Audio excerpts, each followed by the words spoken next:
உலகெங்கும் உள்ள கடவுள் அருள் டிவி நேரில் அனைவருக்கும் மோசஸின் இனிய அன்பான வணக்கங்கள். மாசி மாத பலன்கள் தான் பார்க்க வரோம். அதுக்கு முன்னாடி மாசி மாதம்னா என்னன்னு வச்சுக்கோ. மாசி மாதம் பார்த்தீங்கன்னா ஆன்மீகத்துக்கு உகந்தமான மாதம் சொல்லுவோம். ஏன்னா தை மாதம் கர்மங்களை போக்கக்கூடிய மாதம். ஏன்னா அந்த காலகட்டத்தில் பார்த்தீங்கன்னா நம்மக்கிட்ட இருக்கக்கூடிய நிறைய கர்மம்னா நம்ம செய்ய வேண்டிய விஷயங்களை சீராக்குவது, ஏன்னா பூர்வ புண்ணிய கர்மம் இதை எல்லாத்தையும் சரி செய்வதற்கான காலம் பார்த்திங்கன்னா தை மாதம். மாசி மாதம் என்னென்னாக்கா, ஏன்னா தை பிறந்தா வழி பிறக்கணும் இல்லையா, அப்போ அந்த கர்மங்களை நீக்கும் போது தான் வழி பிறக்கும். அந்த வழி என்பது தான் மாசி மாதத்தில் பிறக்கும். அதனால தான் பார்த்திங்கன்னா இந்த மாசி மாதம் ஆன்மீகத்துக்கு உகந்த ஒரு ஏற்ற மாதம். அதனால தான் இந்த மாதத்தில் தான் பார்த்திங்கன்னா மகா சிவராத்திரி கொண்டாடும். புரியுதுங்களா? மகா சிவராத்திரி பார்த்திங்கன்னா மாசி மாதத்தில் வரக்கூடிய விஷயம். ஏன்னா மாசி மாதத்துலலாம் பார்த்திங்கன்னா கும்பத்தில் சூரிய பகவான் இருந்து தன்னுடைய வீட்டையே பார்ப்பார். அப்போ என்னென்னாக்கா ஆத்ம காரியங்கள், அந்த ஆத்ம பலம் என்பது இந்த காலகட்டத்தில் அதிகமாகும். அதனால தான் இந்த மாதத்தில் பார்த்திங்கன்னா நிறைய இந்த மந்திர உபாசனைகள் பெறுவது, புதிய புதிய கலைகள், நிறைய விஷயம். ஏன்னா இன்றைக்கி நம்ம படிக்கிறது மட்டும்தான் ஒரு விஷயமா இருந்துச்சு. அன்றைக்கி என்னென்னாக்கா போர்க்கலை, மாந்திரிக கலை, இந்த மாதிரி பூஜை விஷயங்கள், யாகங்கள், இந்த மாதிரி எல்லா விஷயங்களும் கலைகளை கற்க ஆரம்பிப்பது பார்த்திங்கன்னா இந்த மாசி மாதத்தில் தான் ஆரம்பிப்பாங்க. அதே போல் புதிய புதிய விஷயங்களை தெரிந்து கொள்வது, குருமார்களோட ஆசீர்வாதங்களை வாங்குவது, மேலும் நிறைய இந்த மாதத்தில் பார்த்திங்கன்னா இந்த தீர்த்த வாரியம் அப்படின்னு சொல்லக்கூடிய நிறைய புண்ணிய ஸ்தலங்களில் போயிட்டு புனித நீர் ஆடுவது, இந்த மாதிரியான விஷயங்கள் எல்லாமே இந்த காலகட்டத்தில் மிக சிறப்பான ஒரு பலனை தரும். எல்லா மாதத்திலும் செய்வதை காட்டிலும் இந்த மாதம் என்பது நீங்கள் இந்த வருஷத்தில் ஒரு நாள் அப்படின்ற மாதிரி இந்த ஒரு நாள் குளிப்பது இந்த 12 மாதங்களில் நீங்கள் குளித்த அந்த விஷயத்துக்கான அந்த புண்ணியத்தன்மையை பெற்றுத்தரக்கூடிய ஒரு மாதம் தான் இந்த மாசி மாதம். அதனால் பார்த்தா குறிப்பாக இந்த மாசி மாதத்தில் பார்த்திங்கன்னா இந்த சிம்ம ராசிக்கு மிகப்பெரிய அற்புத பலன்களை கொடுக்கும். சிம்ம ராசிக்காரங்களுக்கு, மேஷ ராசிக்காரங்களுக்கு, அதே மாதிரி மிதுன ராசிக்காரங்களுக்கு, இவங்களுக்கெல்லாம் பார்த்திங்கன்னா மிக அபரிவிதமான நன்மைகளை அள்ளி வழங்கக்கூடிய ஒரு சிறப்பான மாதம் தான். இதை தான் ஒவ்வொரு ராசிக்காரர்களுக்கும் என்ன மாதிரியான நற்பலன்களை இந்த மாசி மாத கிரக நகர்வுகள் அளிக்கப் போகுது என்றதை பற்றி தான் நம்ம டீட்டெயிலாக ஒவ்வொரு ராசியாக பார்க்கலாம். வாங்க வீடியோக்குள்ளே போகலாம். மகர ராசி அன்பர்களுக்கு இந்த மாசி மாத பலன் எப்படி இருக்குதுன்னு நம்ம பார்க்க போகிறோம். ஸோ மகர ராசி அன்பர்களுக்கு இந்த மாசி மாத பலன் பார்த்திங்கன்னா ராசி அதிபதியான சனி பகவான் 3ஆம் இடத்துல இருக்கார். ஏன்னா அவரும் பார்த்திங்கன்னா வக்ர நிவர்த்தியாகி உங்களுக்கு அற்புதமான பலன்களை அள்ளி கொடுத்துட்ருக்கார். ஏன்னா சனி பகவான் கொடுத்தா தடுக்க யாரும் முடியாது. ஸோ அந்த மாதிரி ஒரு அற்புத பலன்களை கொடுக்குறது சனி பகவான் தான். குரு பார்த்தா கோடி நன்மை தான், ஆனால் அதிர்ஷ்டத்தை அள்ளி வழங்குறது சனி பகவான் தான் மேன்மையானவர். ஸோ அதனால் ராசி அதிபதியான சனி பகவான் 3ஆம் இடத்துல இருந்து நீங்கள் எடுக்கக்கூடிய எல்லா விஷயத்தையும் வெற்றியாக அமைத்து கொடுத்துட்ருக்கு. அதான் சொல்லுவாங்க, ஸ்லோவாக ஓடின ஆமை தான் ஜெயிச்சுது, அவசரமாக ஓடின முயல் தூங்கிடுச்சு. ஸோ அதுபோல தான் என்னன்னாக்கா மகர ராசிக்காரங்களை எப்பொழுதும் எடுக்கக்கூடிய அந்த முயற்சிகள் ஸ்லோவாக இருந்தாலும் வெற்றியை நோக்கி பயணிக்கும், வெற்றியாக மாறும் என்பது தான் விஷயம். ஏன்னா கடந்த காலகட்டத்தில் என்னென்னாக்கா திடீர் விஷயங்கள் நடந்துக்கும், நிறைய விஷயங்கள், எதிர்பார்க்காத நிறைய விரயங்கள், எதிர்பார்க்காத திடீர் பயணங்கள், இந்த மாதிரி நிறைய விஷயங்கள் ஏற்படும். எது இருந்தாலும் ஒரு இன்பேலன்சிங்காகவே இருக்கும். ஏதாவது ஒரு பண்ணதில் ஒரு நிறைவு இருக்குமானா ஒன்றுமே இருந்திருக்கு. ஏதாவது திடீர் தேவையற்ற விரயங்கள், மருத்துவ விரயங்கள் இருக்கும், நண்பர்கள் மூலிமா திடீர் பயணங்கள் ஏற்பட்டிருக்கும், உறவினர்களோட வருகை சந்திப்பு இருந்திருக்கும். இது எல்லாமே இருந்தாலும் ஒரு நிறைவாக இருக்க முடியுமானா இல்லை. ஏன்னா அந்த நிறைவுத்தன்மையை இந்த மாதம் உங்களுக்கு ஏற்படுத்தி கொடுக்கும். இந்த மாதத்தில் தொழிலில் பார்த்திங்கன்னா தொழிலில் வேலை செய்யக்கூடியவங்களுக்கு தொழில் ரீதியான ஒரு சிறிய அழுத்தம் இருக்க தான் செய்யும். ஆனால் இந்த காலகட்டத்தில் ப்ரொமோஷனுக்கான ஒரு வாய்ப்பு என்பது மகர ராசிக்காரர்களுக்கு உண்டு சொல்லலாம். ப்ரொமோஷன் என்பது இந்த காலகட்டத்தில் உண்டு.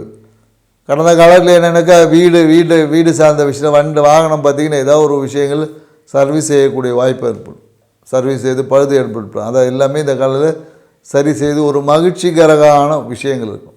நிறைய பேர் இந்த காலகட்டத்தில் என்னென்னாக்கா வீட்டின் மூலயமாக ஒரு வருமானம் இருக்கும், இல்லை வாகனத்தை எதுக்காக விற்கணும்னு நினச்சிருந்தாங்க. இந்த காலகட்டத்தில் அதை விற்பனை செய்து அதன் மூலயமா ஆதாயம் பெறக்கூடிய வாய்ப்புகள் என்பது உண்டு. அண்ணன் மூலயமா வருமானம் இருக்கும். கடந்த காலத்தில் அண்ணன்னாக்கா இருந்து காசை வாங்கிட்டு போய்ட்டுருப்பார், இல்லை கடன் கேட்டிருப்பார். ஸோ இந்த காலகட்டத்தில் என்னென்னாக்கா அந்த கடனை திருப்பி கிடைப்பதற்கான வாய்ப்புகள் உருவாகும். மனம் பார்த்திங்கன்னா எப்போதும் ஒரு கலர்ஃபுல்லான ஒரு விஷயத்தை எதிர்த்துருக்கும். நிறைய பேருக்கு சினிமாவில் போய் நடிக்கலாமா, இல்லை சினிமா மேலே ஒரு மோகம் ஏற்பட்டுருக்கும். சினிமாவில் நடிக்கக்கூடிய வாய்ப்புகள் எல்லாமே நிறைய பேருக்கு, ஆனால் அதை வேலைகளோட அழுத்தத்தினால நிறைய பேர் செய்ய முடியாமல் போயிருக்கும். ஸோ மீண்டும் அந்த வாய்ப்புகள் உருவாகலாம். நிறைய பேருக்கு யூடியூப் தொடங்கலாமான்ற ஒரு எண்ணம் இந்த காலகட்டத்தில் வரும். யூடியூப் தொடங்கலாமா, தாராளமாக இந்த காலகட்டத்தில் யூடியூப் தொடங்கலாம். மேலும் ஷேரில் முதலீடு பண்ணலாமான்ற ஒரு எண்ணம் வந்திருக்கும். தாராளமாக பண்ணலாம்னா தாராளமாக பண்ணலாம். ஆனால் அதிகமான முதலீடுகளை ஷேர் மார்க்கெட்டில் பண்ணுவது நாட் அட்வைசபிள். நம்ம கையில் இருக்கக்கூடிய எக்ஸஸ் காசை எடுத்துகிட்டு போய் கொஞ்சமாக போட்டிங்கன்னா ஓகே. அதிகமாக பேராசையால் ஷேர் மார்க்கெட்டு போனீங்கன்னா பெரும் நஷ்டம். சும்மா ஒரு டைம் பாஸுக்காக அப்படி பண்ணிங்கன்னா அது மிகப்பெரிய ஒரு லாபத்தையும் உச்சத்தையும் கொண்டு போய் விடும். அதுதான் இன்றைக்கி ஏன்னா நிறைய பேர் ஷேர் மார்க்கெட்டை நம்பி போனவங்களாம் கெட்டு போயிட்டான். சும்மா ஜஸ்ட் லைக் தட் பண்ணவங்களாம் பதிலாக மிகப்பெரிய ஒரு காசு சம்பாதிச்சிருக்காங்க. ஸோ அதனால் ஷேர் மார்க்கெட்டில் நீங்கள் இன்வெஸ்ட் பண்ணுறீங்கனாலும் ஒரு 5% மட்டும் பண்ணணும். உங்கள் கையில் இருக்கக்கூடிய மொத்த வருமானத்தில் 5%, அதிகமாக 10% பண்ணிங்கன்னா உங்களுக்கு ஷேர் மார்க்கெட் மூலமா கண்டிப்பாக வருமானம் வரும். உங்களுடைய வருமானம் மொத்தத்தையும் கொண்டு போய் போட்டிங்கன்னா சாப்பாட்டுக்கு வழி இல்லாமல் போயிடும். ஸோ அதனால் இந்த விஷயத்தை மகர ராசிக்காரங்க மட்டும் இல்லை, எல்லாரும் புரிஞ்சுக்கணும். சரிங்களா? ஸோ அதனால் இந்த காலகட்டத்தில் வருமானத்திற்கான வாய்ப்புகள் பல வழியிலேருந்து வரும். வருமானம் வரும்போது கூட பிரச்சனையும் சேர்ந்து வரும். அதையும் நம்ம விழிப்பறோம். ஏன்னா இந்த காலகட்டத்தில் என்னென்னாக்கா ஏதாவது ஒரு விதத்தில் பெனால்ட்டி, ஃபைன் கட்ட வேண்டிய ஒரு சூழல்கள் வரும். ஒரு வாகனத்தில் போகும்போது, இல்லை ஒரு இடத்துல பார்க்கிங் விட்டுருப்பீங்க, நோ பார்க்கிங்கில் வண்டி விட்டுட்டு ஃபைன் கட்ட வேண்டிய சூழல் எல்லாமே இந்த காலகட்டத்தில் இருக்குது. அதே போல் என்னக்கா நிறைய விஷயங்கள் விருப்பப்பட்ட ஏதோ ஒரு விஷயத்தில் பொருள் வாங்குவீங்க, அந்த பொருள் பார்த்திங்கன்னா டேமேஜாக இருக்கும். அதன் மூலயமாக ஒரு சிறிய பொருளாதார விரயம் என்பது உண்டு.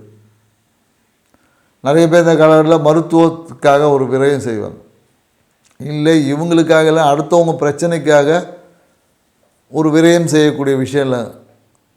இவங்க பார்த்திங்கன்னா யாரோ ஒருத்தருக்கு டாக்டர்கிட்ட கூப்பிட்டு போவாங்க, கடைசியாக பார்த்து அவர் காசு எடுத்துன்னு வந்துருக்க மாட்டேன், இவங்க தான் பணத்தை கட்ட வேண்டிய சூழல் வரும்.